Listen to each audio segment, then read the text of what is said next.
اللہ تعالیٰ سورۃ القصص آیت 4 میں فرماتے ہیں، یقیناً فرعون نے زمین میں سرکشی کر رکھی تھی اور وہاں کے لوگوں کو گروہ گروہ بنا رکھا تھا اور ان کے ایک فرقے کو کمزور کر رکھا تھا اور ان کے لڑکوں کو تو ذبح کر ڈالتا تھا اور ان کی لڑکیوں کو زندہ چھوڑ دیتا تھا۔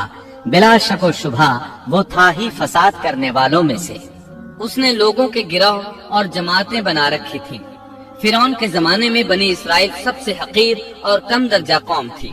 فرعون نے انہیں حد درجے ذلیل اور بے عزت بنا رکھا تھا۔ سبھی کو معاشرے میں نچلے طبقے میں شمار کیا جاتا تھا، جبکہ مصر میں یہی لوگ شاہانہ زندگی گزارا کرتے تھے۔ فرعون نے اعلان کرا رکھا تھا کہ بنی اسرائیل سب کے سب غلام ہیں۔ وہ ان سے زر خرید غلاموں کی طرح مزدوری لیا کرتا تھا۔ ان کی عورتوں سے لونڈیوں باندیوں جیسا برتاؤ کیا جاتا تھا۔ وہ جو چاہتا تھا ان سے کرتا تھا۔ اس نے یہ حکم اپنی رعایا میں عام دے رکھا تھا۔ مصر کے باشندے اعلیٰ درجے کے لوگ سمجھے جاتے تھے، وہ قبطی کہلاتے تھے۔ فرعون نے بنی اسرائیل کو غلام اور محکوم بنا رکھا تھا اور انہیں ہر طرح سے کمزور کر دیا تھا۔ اللہ تعالیٰ سورۃ القصص آیت 4 میں فرماتے ہیں، يستضعف طائفة منهم، اور اس نے ان میں سے ایک فرقے کو کمزور کر رکھا تھا۔ بنی اسرائیل اس ذلت سے نجات پانے کا انتظار کر رہے تھے، اور اس کی وجہ یہ تھی کہ انہیں ایک بشارت ملی ہوئی تھی۔ اس کے مطابق ان کا نظریہ تھا کہ فرعون کے گھر سے ایک بچہ نکلے گا جو انہیں نجات دلائے گا، اور یہ بھی بیان کیا جاتا ہے کہ یہ بشارت انہیں اس طرح ملی تھی کہ خود فرعون نے خواب دیکھا تھا کہ بیت المقدس سے آگ نکل کر مصر کی جانب بڑھتی چلی آ رہی ہے۔ وہ آگ مصر میں موجود تمام لوگوں کو جلائے ڈالتی ہے، مگر اس آگ سے بنی اسرائیل کے گھر محفوظ رہتے ہیں۔ فرعون نے اس خواب کی تعبیر کاہنوں سے پوچھی۔ وہ کاہن اس کے نزدیک عالم تھے۔ انہوں نے خواب کی تعبیر یہ بتائی کہ بنی اسرائیل میں ایک بچہ ایسا پیدا ہونے والا ہے جس کی وجہ سے مصریوں کی ہلاکت ہوگی۔ یہ تعبیر سن کر فرعون ڈر گیا۔ تب اس نے ایک خوفناک حکم جاری کیا، اقتلوا كل من يولد من بني إسرائيل، بنی اسرائیل میں جو بچہ پیدا ہو اسے قتل کر دیا جائے۔ اللہ کی قدرت دیکھیے کہ ہارون علیہ السلام اس سے پہلے پیدا ہو چکے تھے اور موسیٰ علیہ السلام کی والدہ امید سے تھی۔ فرعون نے اپنا حکم یوں جاری کیا تھا کہ اگر ان کے ہاں بیٹے پیدا ہوں تو انہیں قتل کر دو، بیٹیاں پیدا ہوں تو انہیں زندہ چھوڑ دیا جائے۔ چنانچہ ایسا ہی کیا جانے لگا۔ ہر نو مولود بچے کو قتل کیا جانے لگا، بچیوں کو چھوڑ دیا جاتا۔ یہ تھا بچوں کو ذبح کرنے کا حکم جو بنی اسرائیل میں شروع ہوا۔ اس کا طریقہ انہوں نے یہ اختیار کیا کہ ہر حاملہ خاتون کی نگرانی شروع کر دی۔ دایا عورتوں کے ذمے یہ ڈیوٹی لگائی کہ حاملہ مستورات کی اطلاع دیں گی، اور جو دایا اطلاع نہ دیتی اسے بھی قتل کر دیا جاتا۔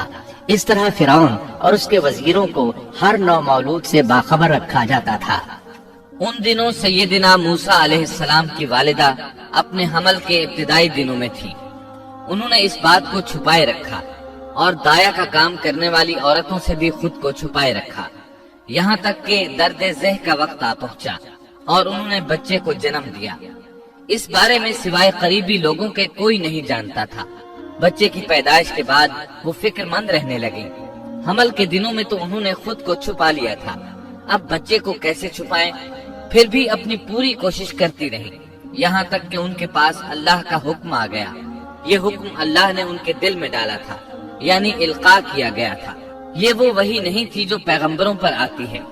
سورۃ القصص آیت 7 میں ہے، وَأَوْحَيْنَا إِلَىٰ أُمِّ مُوسَىٰ أَنْ أَرْضِعِيهِ فَإِذَا خِفْتِ عَلَيْهِ فَأَلْقِيهِ فِي الْيَمِّ وَلَا تَخَافِي وَلَا تَحْزَنِي إِنَّا رَادُّوهُ إِلَيْكِ وَجَاعِلُوهُ مِنَ الْمُرْسَلِينَ۔ اور ہم نے موسیٰ کی ماں کو وحی کی کہ اسے دودھ پلاتی رہ، اور جب تجھے اس کی نسبت کوئی خوف معلوم ہو تو اسے دریا میں بہا دینا اور کوئی ڈر خوف یا رنج غم نہ کرنا، ہم یقیناً اسے تیری طرف لوٹانے والے ہیں اور اسے اپنے پیغمبروں میں بنانے والے ہیں۔ مطلب یہ تھا کہ جب تفتیش اور تحقیق شروع ہو یا خطرات بڑھ جائیں تو اسے دریا میں ڈال دیں۔ امام اسمعی رحمت اللہ علیہ نے ایک بچی کو چند اشعار گنگناتے سنا تو کہنے لگے ان اشعار میں کتنی فصاحت ہے۔ اس بچی نے ان کی بات سن کر کہا اللہ تعالیٰ کے اس فرمان کے بعد کوئی فصاحت باقی نہیں رہ گئی۔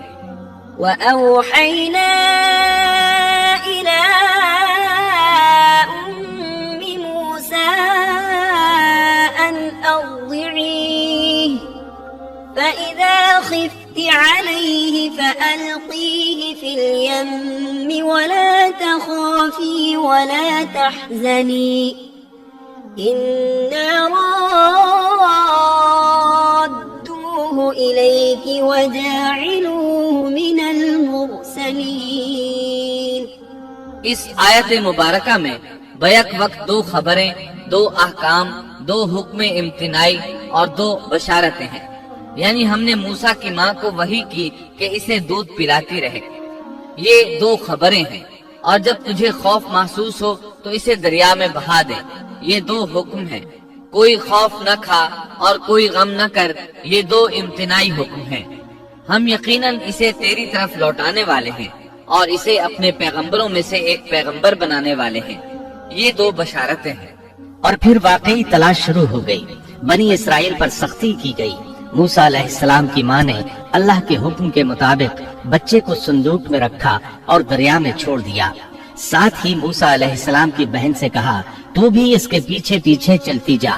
چنانچہ وہ دریائے نیل کی موجوں میں چلے اور ان کی بہن کنارے کنارے چلی، اپنے بھائی کی نگرانی کرتی جا رہی ہے کہ دریا میں ڈالنے کے بعد کیا بنتا ہے۔ اللہ تعالیٰ سورۃ القصص آیت 11 میں فرماتے ہیں وقالت لأخته قصيه فبصرت به عن جنب وهم لا يشعرون۔ موسیٰ کی والدہ نے ان کی بہن سے کہا تو اس کے پیچھے پیچھے جا، تو وہ اسے دور ہی دور سے دیکھتی رہی اور فرعونیوں کو اس کا علم بھی نہ ہوا۔ صندوق بہتا ہوا فرعون کے محلات کے قریب آن ٹھہرا۔ محلات دریائے نیل کے کنارے تھے۔ اللہ تعالیٰ سورۃ القصص میں فرماتے ہیں آخر فرعون کے آدمیوں نے صندوق اٹھا لیا، آخرکار یہی بچہ ان کا دشمن ہوا اور ان کے رنج کا باعث بنا۔ اب وہ اس کی بھلائی چاہ رہے ہیں، لیکن وہی فرعونیوں کے لیے وبال جان بننے والا تھا۔ اللہ سورۃ القصص آیت 8 میں فرماتے ہیں إن فرعون وهامان وجنودهما كانوا خاطئين۔ کچھ شک نہیں کہ فرعون اور حامان اور ان کے لشکر تھے ہی خطا کار۔ فرعون کی بیوی نے فوراً پہچان لیا کہ یہ بچہ بنی اسرائیل میں سے ہے، چنانچہ اس نے کہا وقالت امرأة فرعون قرة عين لي ولك لا تقتلوه عسى أن ينفعنا أو نتخذه ولدا وهم لا يشعرون۔ اور فرعون کی بیوی نے کہا یہ تو میری اور تیری آنکھوں کی ٹھنڈک ہے، اسے قتل نہ کرو، بہت ممکن ہے یہ ہمیں کوئی فائدہ پہنچائے یا ہم اسے اپنا بیٹا ہی بنا لیں، اور یہ لوگ شعور ہی نہیں رکھتے تھے۔ مطلب یہ کہ اس پورے معاملے میں اللہ تعالیٰ کی تدبیر سے انہیں آگاہی نہیں تھی۔ اس پر فرعون نے کہا یہ صرف تیری آنکھوں کی ٹھنڈک ہے، میری نہیں۔ میں نہیں چاہتا بنی اسرائیل کا کوئی بچہ میری نگرانی میں پلے، لہٰذا یہ صرف تیری ہی آنکھوں کی ٹھنڈک ہے۔ ابن عباس رضی اللہ عنہما فرماتے ہیں اگر فرعون یہ بات کہہ دیتا کہ یہ میری بھی آنکھوں کی ٹھنڈک ہے تو اللہ تعالیٰ اسے ہدایت دے دیتا، لیکن اس نے یوں کہا یہ صرف تیری آنکھوں کی ٹھنڈک ہے، میری نہیں۔ اور پھر ہوا بھی یہی، موسیٰ علیہ السلام آسیہ کی آنکھوں کی ٹھنڈک بن گئے، فرعون کی آنکھوں کی ٹھنڈک نہ بنے۔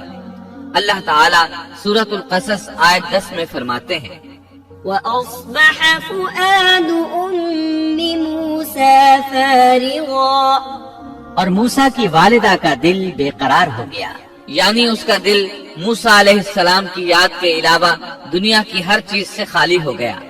ماں کی محبت اور ماں کے دل کا حال ذرا دیکھیے، مصیبت میں اس پر کیا گزرتی ہے۔ وہ مہربانی جو ماں کے دل میں ہوتی ہے، وہ محبت جو صرف اسی دل کا خاصہ ہے، ہم مردوں کی جماعت اس کیفیت کو نہیں جانتی جو مصیبت کے وقت ماں کے دل پر گزرتی ہے۔ چنانچہ اللہ تعالیٰ فرما رہے ہیں اور موسیٰ کی والدہ کا دل بے قرار ہو گیا، یعنی موسیٰ علیہ السلام کی محبت کے سوا اس دل میں اور کچھ نہ رہا۔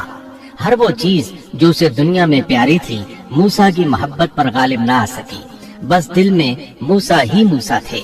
اللہ تعالیٰ سورۃ القصص آیت 10 میں فرماتے ہیں، إن كادت لتبدي به لولا أن ربطنا على قلبها لتكون من المؤمنين۔